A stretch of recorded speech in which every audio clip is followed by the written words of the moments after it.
欢迎来到新兴消息频道，请订阅频道，所以大家不要错过当天最热门的新闻。我们今天的时事通讯包括以下内容：赵丽颖首演反派，谭松韵搭档古装男神逍遥竟成央视热宠。央视仙侠剧逆袭，徐纪周8轮送神狠砸5毛特效，谭松韵21套造型卷风横店绣娘。金世杰贺发凌晨3点开工，观众惊呼这波杀疯了。会员涨价，金丝荷包热卖，仙侠剧是复兴还是消费狂欢？央视黄金档，时不时就是能干出大新闻。还没从上半年反腐剧翻车里缓过来，这下又一部仙侠剧顶风撒糖，冷不丁把本以萎靡不振的仙侠市场拉了个满分暴击。你敢信？仙侠剧不是早都让5毛特效和8集恋爱灌水剧本给玩坏了吗？今年这届观众早就练成了火眼金睛，看见白衣飘飘直接开溜。可是这次你还真别急着走，徐纪周这位刀子嘴豆腐心的刑侦剧大佬，硬生生拿出8轮送审的狠劲儿杀进神魔世界。2大主演一身戏服能赶上下乡扶贫队衣裳换的勤，服装间席卷横店绣娘界卷王宝座，看片头那质感气派不输老佛爷。到底是央视震得你手机掉地上都顾不上捡。可问题来了，这股子狠劲儿到底能不能逆转仙侠剧1年扑3回的魔咒？咱今天可得用放大镜扒一扒。先掰开来讲仙侠剧这几年让人服到想哭的套路。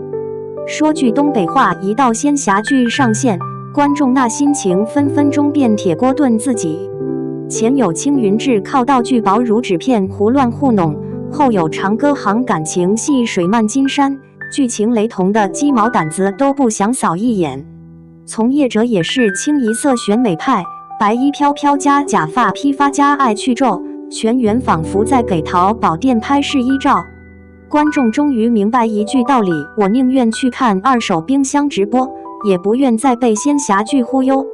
可徐纪周给你整不一样的狠货剧情，连送8轮才肯过审，还硬生生砍掉2集恋爱泡泡糖。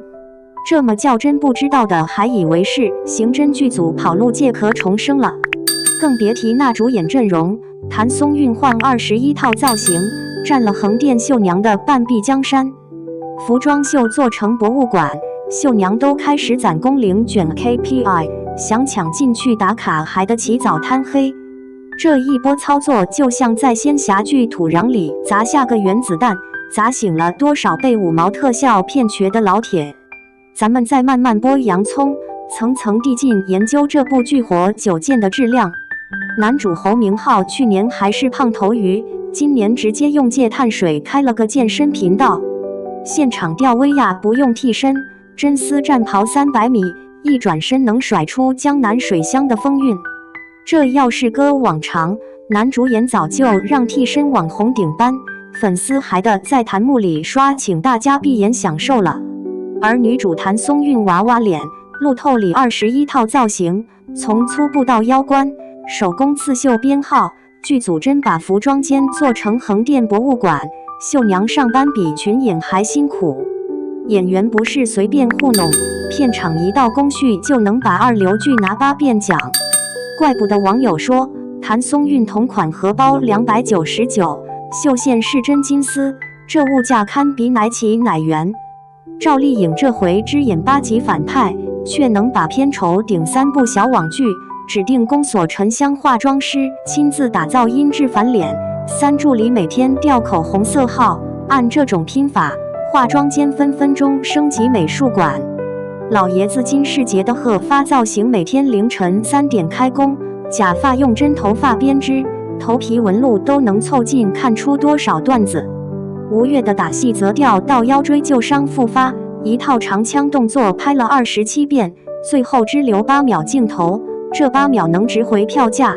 导演直接原地许愿要8秒倒计时，公平打 call。普通人视角咋看？横店演员哭着要给老爷子买护膝，绣娘在后场里卷的都快变东北民间绣王。网友齐夸央视这波杀疯了，终于不是白衣加风扇了。双引号。不过别高兴太早，再大的波澜也有回头浪。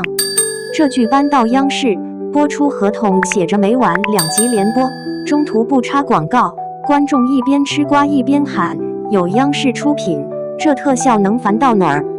可广告部又开始整活，把招商价抬到每秒100万，还是被奶企大佬包圆了。片尾硬塞奶牛动画，气氛一秒穿回儿歌晚会。观众刚沉浸在神魔乱斗，又被奶牛哞哞哞吵醒。谁说只有你家电视才出彩蛋？而会员价格也蹭蹭往上调，年卡直接涨30块，客服电话被打爆，接通就听侯明昊原声，多花的钱能买我8块腹肌特写，不亏。可观众并不傻，我买腹肌是来看修仙还是跳操啊？有老粉直接开喷，难怪仙侠剧不敢让人抠细节，怕观众拿放大镜头发找穿帮。这边周边预售搞得明明白白，谭松韵同款荷包上线10分钟卖了3万个，客服痛快地承认绣线就是金丝，可这真金丝到底是不是土豪专属？有网友纠结半天，我花299买了仙侠剧的特供纪念品，感觉连夜要去找算命先生批命。表面风平浪静，其实暗流涌动，不少吃瓜群众开始怀疑，这仙侠剧是不是下一轮科技与狠活的新秀？双引号。反方声音开始冒头，央视仙侠剧也要赚钱。广告、周边、会员价格3杀，是不是只把流量和口碑玩明白了，却又抠走了老百姓的一点点童年仙气？还有人调侃，不如请孙红雷家鸡蛋厂赞助，直接在剧里种地带货，大不了1集送观众1打鲜鸡蛋。本来大家盼的是一波仙侠文化复兴，结果变成消费主义套餐加持，一下子让人产生一点点五味杂陈。就在大家以为这波央视出手不过是仙侠剧里换了个包装，杀到剧组直接放大招，把原著作者7年前弃坑请回来当顾问。